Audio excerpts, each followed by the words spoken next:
Hi dears, good evening. എല്ലാവരും സുഖമായിരിക്കണോ? പക്ഷേ എനിക്ക് നല്ല പനിയായിരുന്നു കേട്ടോ.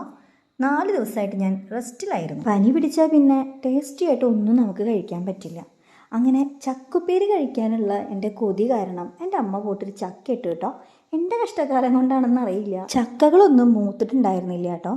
പക്ഷേ ഒറ്റ നോട്ടത്തിൽ കണ്ടു കഴിഞ്ഞാൽ എല്ലാം വിളഞ്ഞു നിൽക്കുന്ന ചക്ക പോലെ തോന്നും. പക്ഷേ വെട്ടിയരിഞ്ഞപ്പോഴാണ് ചക്കകളൊന്നും മൂത്തിട്ടില്ല. ഇനിയിപ്പോൾ എന്താ ചെയ്യാന്ന് വിചാരിച്ചിരുന്നപ്പോൾ അമ്മ പറഞ്ഞു, നമുക്കൊന്ന് ഉപ്പേരി ഉണ്ടാക്കി നോക്കാമെന്ന്.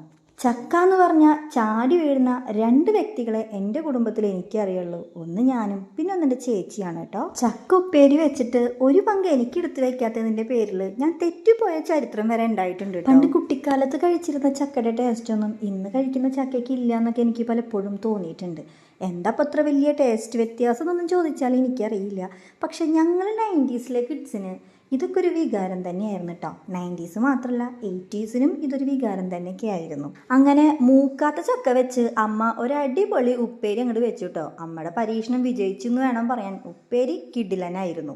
ചക്കപ്പേരിയുടെ കൂടെ നല്ലൊരു മത്തങ്ങക്കറിയും കടുമാങ്ങച്ചാറും പപ്പടവും ഉണ്ടായിരുന്നു കേട്ടോ. ജീവിതത്തിൽ നമ്മൾ ഏറ്റവും എൻജോയ് ചെയ്യുന്ന നിമിഷം ഏതാ? അത് തന്നെ ഫുഡ് അടിക്കും.